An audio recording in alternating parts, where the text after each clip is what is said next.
There's a cartoon of a woman standing in line. The line is long and you can tell she's exasperated. And the little bubble at the top of her head says, "I'd like to be mindful, but just not mindful of this moment, some other moment, like a moment on the beach." It's easy to be mindful in the happy moments.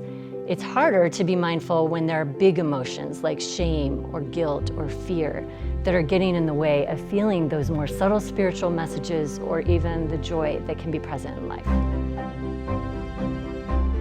Welcome to the Practice of Stillness, where we explore how we as Latter-day Saints can bring more mindfulness into our everyday religious and spiritual practices. It's a simple way to draw closer to God without necessarily doing more. I'm Jacob Hess. And I'm Carrie Skarda.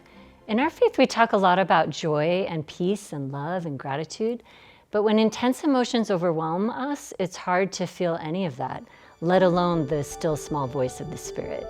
It's tempting in moments like this to think something's wrong with the gospel or something's wrong with us, rather than just getting curious about what's going on inside.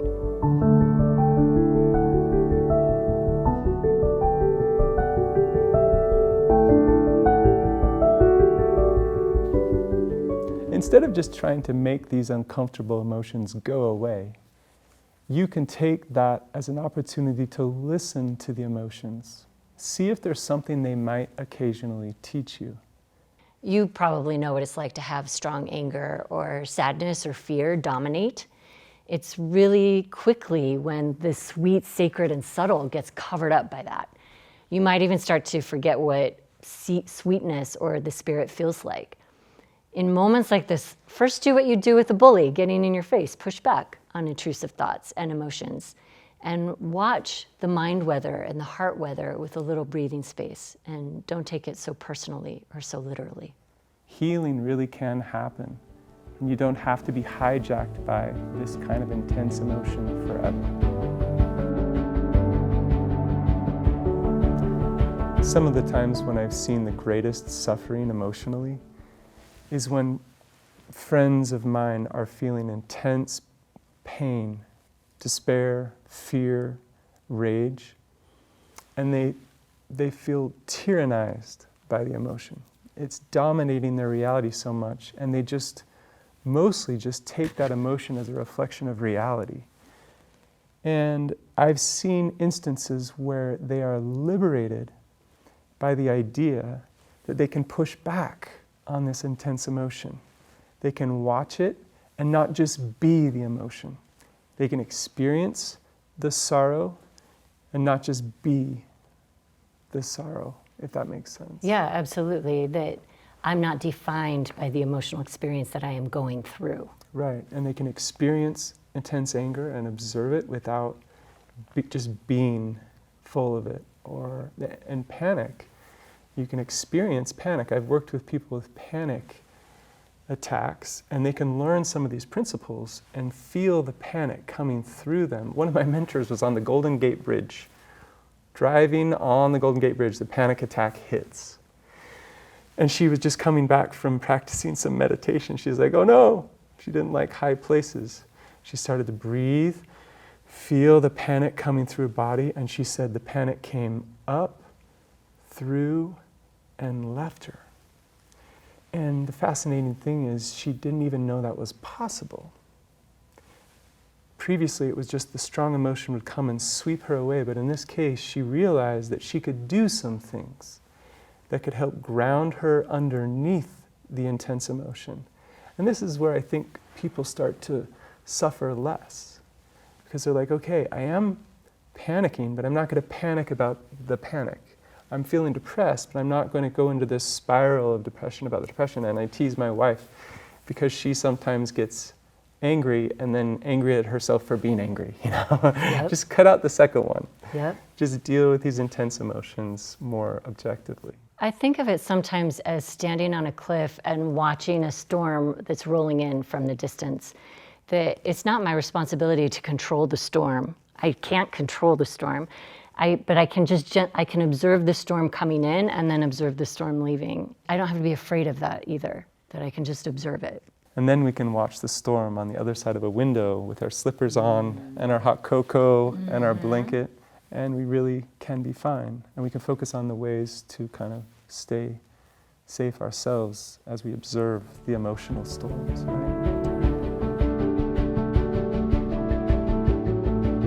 Another idea that comes to mind in holding really big and intense emotions, there's a story in Buddhism of a person who's drinking poison out of a little vial. And when they drink the poison out of the little vial, they get sick immediately.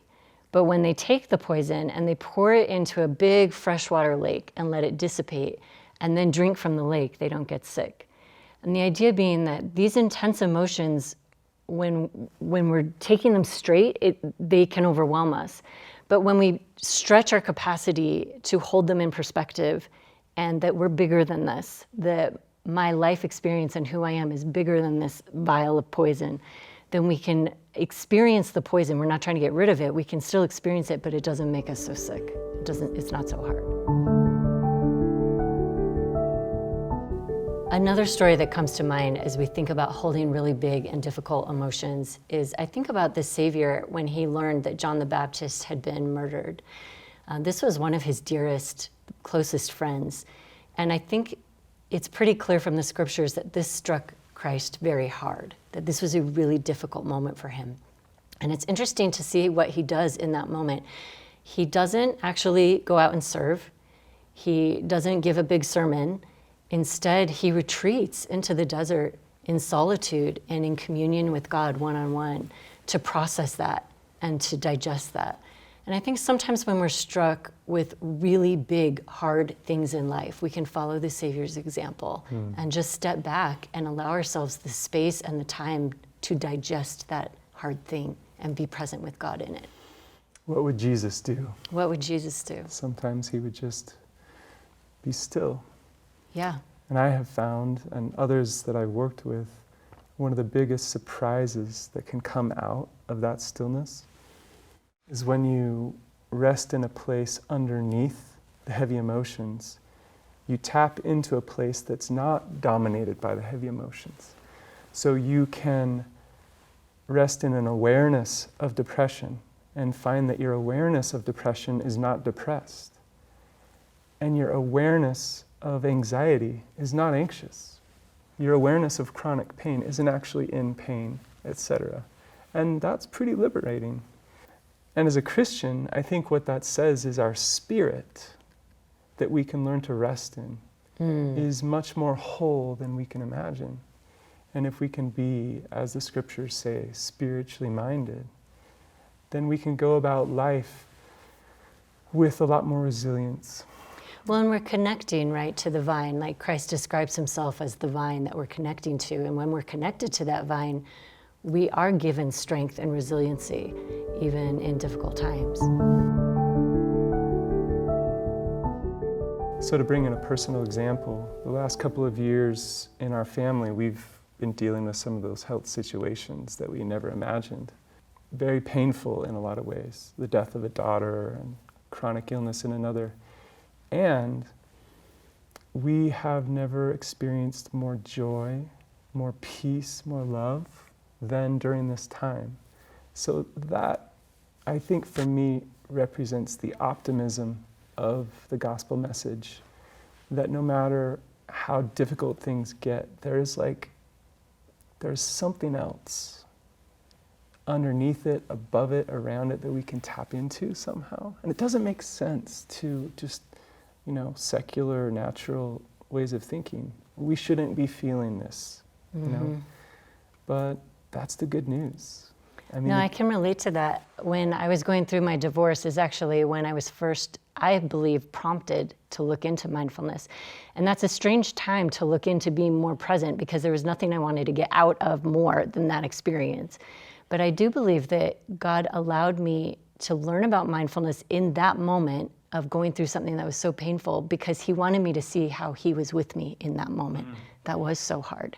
And I honestly didn't see his hand in my life at that time. It's only now looking back when I can see that.